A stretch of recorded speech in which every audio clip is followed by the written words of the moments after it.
Hari ni, jom kita borak pasal satu perasaan yang pelik sikit tapi rasanya ramai pernah lalui. Perasaan rindu pada sesuatu atau lebih tepat lagi, seseorang yang pernah buat kita sakit hati. Cuba fikir balik. Pernah tak waktu tengah malam sunyi sepi, tiba-tiba kau teringat dekat seseorang yang pernah hancurkan hati kau? Bukan sebab kau nak dia balik pun, tapi entah kenapa perasaan rindu tu datang. Pelik kan? Inilah dia punya pening tu. Kita akan kupas pasal benda ni. Sebab ia bukan rindu pada orang tu, tapi lebih kepada rindu pada satu perasaan yang pernah kita rasa sangat-sangat nyata walaupun kita tahu penghujungnya tak best. Okey, jom kita patah balik ke permulaan cerita ni. Ke zaman di mana semuanya rasa macam dalam filem. Semuanya indah dan sempurna. Cerita dia macam ni, semuanya bermula masa kat universiti dulu. Dengan seorang mamat ni, yang dengan orang lain dia pendiam gila. Tapi bila dengan kau je, dia boleh jadi orang paling kelakar dalam dunia. Rasa special kan? Macam kau seorang je yang kenal dia yang sebenar. Dan dari situlah, hubungan tu dibina dengan benda-benda kecil yang jadi rutin harian. Pergi makan kat kantin sama-sama, lepak bawah pokok besar tu sampai petang, lepas tu malam sambung mesej sampai tak sedar dah pagi. Benda-benda simple macam ni lah yang buat dunia rasa besar dan bermakna. Sampailah ke satu tahap, kau rasa macam ni.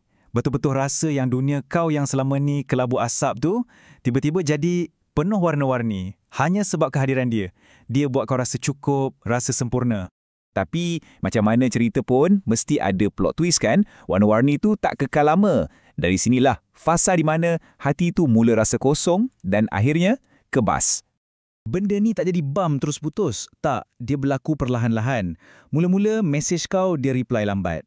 Lepas tu plan nak jumpa selalu cancel last minute. Bila kau tanya dia okey ke tak, jawapan standard, I'm fine. Sampailah satu hari kau nampak sendiri dekat IG story dia, gambar dengan orang baru. Masa tu dunia rasa berhenti sekejap. Dan kau tahu apa perasaan pertama yang datang? Bukan sedih, bukan marah, bukan pun air mata. Tapi kebas. Perasaan bila kau terkejut sangat, sakit sangat sampai kau tak boleh rasa apa-apa. Kau cuma tengok skrin telefon, tapi dalam hati, kosong. Jadi apa kita buat? Automatik kita ikut protokol putus cinta, benda yang hampir semua orang buat. Padam semua chat, unfollow semua social media, buang semua teddy bear dengan hadiah dia bagi. Dan yang paling susah, kita paksa diri kita cakap depan cermin, aku dah move on. Okey, kita lajukan masa. Bertahun-tahun berlalu, hidup pun dah okey. Tapi, ada satu benda kecil yang tiba-tiba boleh buka balik semua cerita lama dan bagi satu kesedaran yang tak dijangka. Cuba bayangkan, kau dah ada hidup baru. Kerjaya pun dah stabil, kawan-kawan baru, mungkin dah ada orang lain. Kau betul-betul rasa kau dah lupakan semua benda tu. Lepas tu, satu malam, tengah kemas-kemas barang lama, kau terjumpa sekeping gambar yang kau dah lupa. Gambar kat tepi pantai. Gambar dia tengah gelap besar. Dan waktu itulah, entah dari mana, air mata kau mengalir. Selepas bertahun-tahun. Tapi air mata ni rasa lain macam sikit. Dan dengan air mata tu, datanglah satu pencerahan. Satu aha moment. Kau sedar, yang kau rindu tu bukan dia. Sebenarnya, kau rindu diri kau yang dulu, waktu kau dengan dia. Nampak tak beza dia? Kau tak rindu pun orang yang dah sakitkan kau tu. Langsung tak?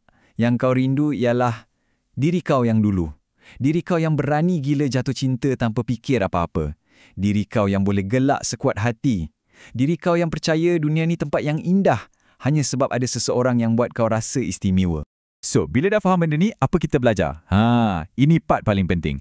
Di mana kita sedar yang kesakitan tu sebenarnya adalah seorang guru yang hebat. Jadi, kalau lepas ni kau rasa rindu tu datang, jangan lawan. It's okay. Serius tak apa. Perasaan tu bukan tanda kau lemah. Ia adalah bukti yang kau pernah jadi seorang yang sangat berani. Cukup berani untuk buka hati kau seluas-luasnya. Dan itu adalah satu benda yang patut dibanggakan. Dan kesakitan tu sebenarnya tinggalkan kita dengan hadiah yang sangat berharga. Ia ajar kita apa yang kita betul-betul nak dalam satu hubungan. Ia ajar kita untuk hargai diri sendiri lebih dari segalanya. Dan yang paling penting, ia jadikan kita orang yang lebih baik, lebih bersedia untuk orang yang betul-betul layak untuk kita nanti. Cuba tengok perubahan ni. Dulu kita berani sayang orang tanpa fikir pasal diri sendiri. Sekarang, kita jadi lebih bijak. Kita sayang orang, tapi kita lebih sayangkan diri kita. Ini bukan satu kehilangan tau. Ini adalah satu pertumbuhan.